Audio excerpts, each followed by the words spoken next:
മുണ്ടക്കൈ ചൂരൽമല ദുരന്തം കച്ചവടക്കാർക്കും സംരംഭകർക്കും നഷ്ടപരിഹാരം നൽകുമെന്ന് മന്ത്രി കെ രാജൻ.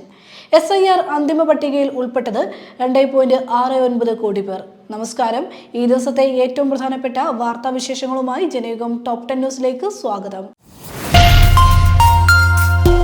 സംസ്ഥാന സർക്കാർ ജീവനക്കാരുടെയും പെൻഷൻകാരുടെയും ക്ഷാമബത്ത കുടിശ്ശിക അനുവദിച്ച് സർക്കാർ ഉത്തരവിറക്കി.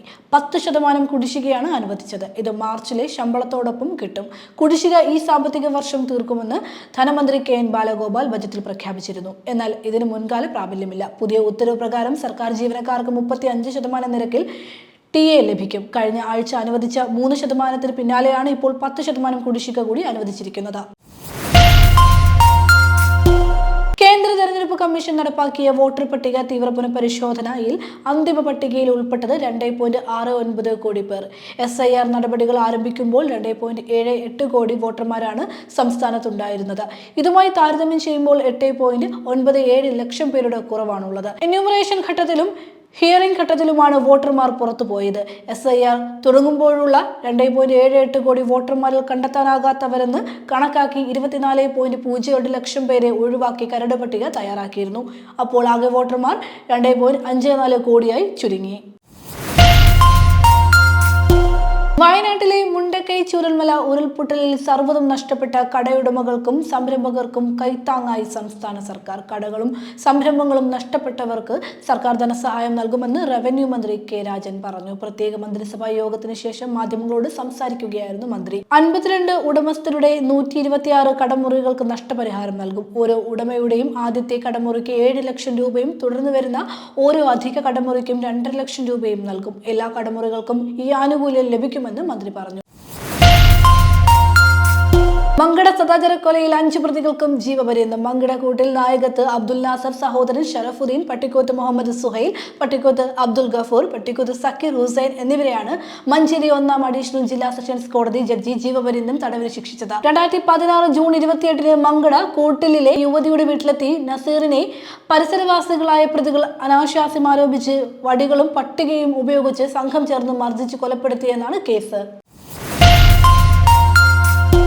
ഈ വർഷത്തെ IT നയത്തിന് മന്ത്രിസഭാ യോഗം അംഗീകാരം നൽകി. IT നയരൂപീകരണത്തിനായി സർക്കാർ ഒരു സമിതി രൂപീകരിക്കുകയും കരട് നയത്തിന്മേൽ പൊതുജനാഭിപ്രായം തേടുകയും ചെയ്തിരുന്നു. IT-യിലും അനുബന്ധ മേഖലകളിലുമായി കുറഞ്ഞത് 5 ലക്ഷം പുതിയ തൊഴിലവസരങ്ങൾ സൃഷ്ടിക്കുകയും രാജ്യത്തെ IT വ്യവസായ കയറ്റുമതിയുടെ 10% വിഹിതമെങ്കിലും നേടാൻ കേരളത്തെ പ്രാപ്തമാക്കുകയും ചെയ്യുന്നതാണ് പുതിയ IT നയം. ഇസ്രായേലിൽ ഇന്ത്യക്കാർക്ക് നേരെ വംശീയ ആക്രമണം. ടെൽ അവീവിൽ നിന്ന് 50 കിലോമീറ്റർ അകലെ ഗാസയ്ക്ക് സമീപമുള്ള നഗരമായ ആഷ്കെലോണിലാണ് സംഭവം. പൊതുപാർക്കിൽ വെച്ചാണ് അക്രമികൾ 2 ഇന്ത്യൻ യുവാക്കളെ ക്രൂരമായി മർദ്ദിച്ചത്. സംഭവത്തിന്റെ ദൃശ്യങ്ങൾ പുറത്തു വന്നിട്ടുണ്ട്. ആക്രമണം മുൻകൂട്ടി ആസൂത്രണം ചെയ്തതാണെന്ന നിഗമനത്തിലാണ് അധികൃതർ. പ്രതികൾ വാട്സപ്പിലൂടെ ആസൂത്രണം ചെയ്തിരുന്നുവെന്നും റിപ്പോർട്ടുകളുണ്ട്. ലോറൻസ് ബിഷ്ണോയ് സംഘത്തിനു വേണ്ടി മയക്കുമരുന്ന് കടത്താനായി പ്രവർത്തിച്ചിരുന്ന വനിത പിടിയിൽ. ബിഷ്ണോയ് സംഘത്തിനു വേണ്ടി മയക്കുമരുന്ന് സിൻഡിക്കേറ്റ് കൈകാര്യം ചെയ്തിരുന്ന ഖുസ്നുമ അൻസാരി എന്ന നെഹസയെയാണ് Delhi police special cell counter intelligence arrest ചെയ്തത്. സംഘത്തിലെ പ്രധാനിയും ആയുധ വിതരണക്കാരനുമായ ബോബി കബൂത്തറിന്റെ ദീർഘകാല പങ്കാളിയാണ് നേഹ. ഇയാളെയും കസ്റ്റഡിയിലെടുത്തിട്ടുണ്ട്.